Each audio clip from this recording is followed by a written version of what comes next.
নমস্কার, আমি প্রিয়া। আমার সাধারণ দৃষ্টিকোণ চ্যানেলে আপনাদের সকলকে স্বাগত। আশা করি আপনারা খুব ভালো আছেন। তো শীতের সন্ধ্যায় আমি শীতের রাতের খাবার হিসাবে আমি একটা খাবার বানাতে যাচ্ছি, সেটা হচ্ছে সিদ্ধ পিঠে।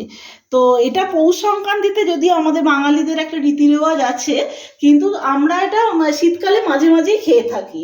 তো সিদ্ধ পিঠে বানাবার জন্য আমি এখানে গুঁড়ি নিয়ে নিয়েছি, চালের গুঁড়ি। আর এটা হচ্ছে আলু ফুলকপিটাকে টুকরো টুকরো করে কেটে সিদ্ধ করে নিয়েছি, আর নারকেলটাকে কুড়িয়ে নিয়েছি।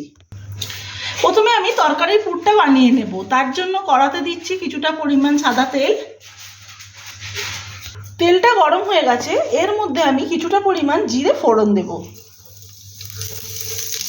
একটু হালকা নাড়াচাড়া করিয়ে নেব, নিয়ে এর মধ্যে আমি দেব আদা রসুন বাটা। আদা রসুন বাটাটা দিয়ে আমি একটু কষিয়ে নেব এটাকে। এবার এর মধ্যে একটুখানি হলুদ গুঁড়ো দিয়ে দেবো, আর দিয়ে দেবো কাঁচা লঙ্কা বাটা দিয়ে এটাকে আমি খুব ভালোভাবে কষাতে থাকবো। এবার একটু জল হালকা সামান্য দিয়ে এটাকে আমি ভালোভাবে কষিয়ে নেব।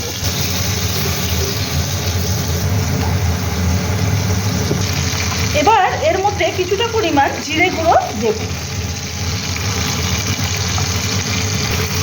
আর দেবো কিছুটা পরিমাণ ধনে গুঁড়ো।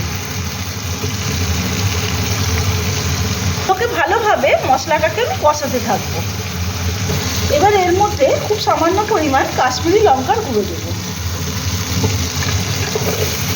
দিয়ে এগুলোকে ভালোভাবে আমি একটু কষিয়ে নেব।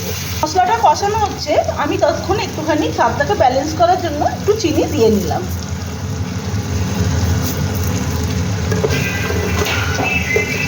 মশলাটা থেকে তেল ছাড়তে শুরু করে দিয়েছে, আমি এর মধ্যে ওই সেদ্ধ করা ফুলকপি আলুর টুকরোগুলো দিয়ে দেব।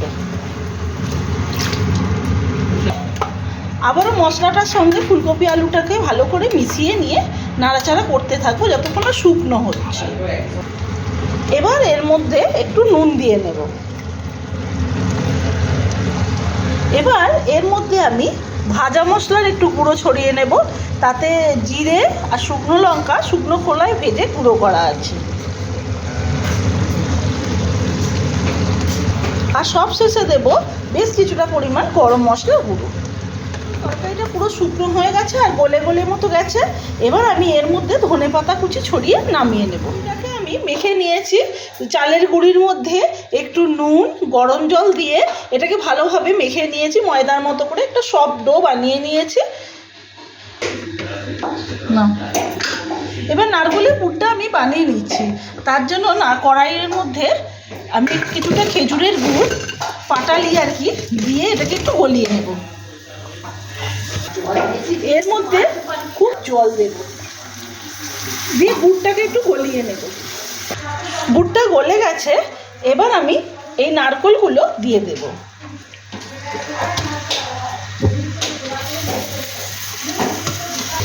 এবার একটু নাড়াচাড়া করে নেব।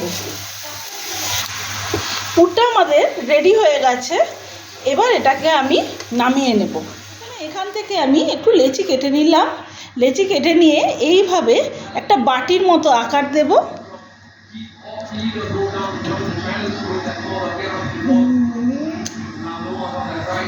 বাটির মতো আকার দেওয়ার পরে এই তরকারির পুরটা নিয়ে আমি এর মধ্যে দিয়ে দেব।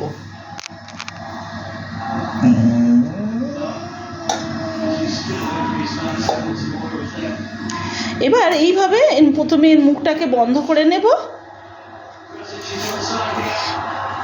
নিয়ে এইভাবে বন্ধ করে এইভাবে পিঠের আকার তৈরি ভাবত। এইভাবে আমি সব পিঠেগুলো বানিয়ে নেব। এই একই পদ্ধতিতে আরেকটি বাটির মতো তৈরি করে নেব, নিয়ে আমি এর মধ্যে নারকেলের পুর ভরবো, আর বাদ বাকি এইভাবেই সব পিঠেগুলো আমি বানিয়ে নেব।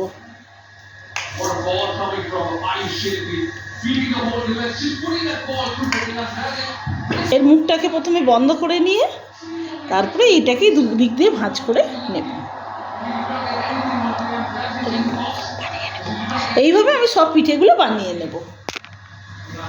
এইরকম একটা ফুটো ফুটো করা এরকম একটা গামলা বাটি মতো নিয়েছি, আর এখানে জলটাকে আমি মানে দিয়েছি, জল গরম করে নিয়েছি। এবার এই যে এরকম ফুটো ফুটো ডিশটার মধ্যে আমি একটুখানি তেল দিয়ে ডিশটা নেব, দিয়ে এইবার আমি এই পিঠেগুলোকে সাজিয়ে নেব।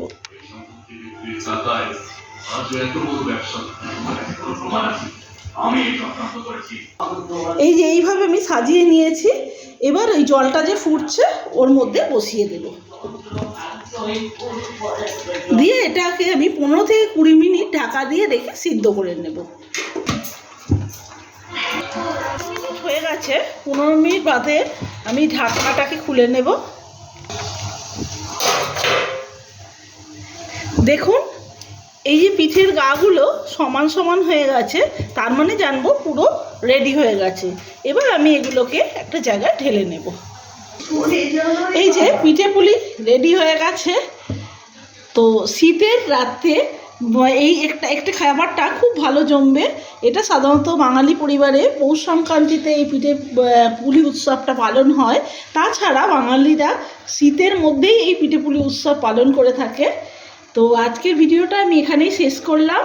আমার ভিডিওটা যদি ভালো লাগে তাহলে আপনারা একটা লাইক করবেন, শেয়ার করবেন, কমেন্টে জানাবেন কেমন হয়েছে, আর চ্যানেলটাকে সাবস্ক্রাইব করে আমার সাধারণ দৃষ্টিকোণ চ্যানেলের পাশে থাকবেন।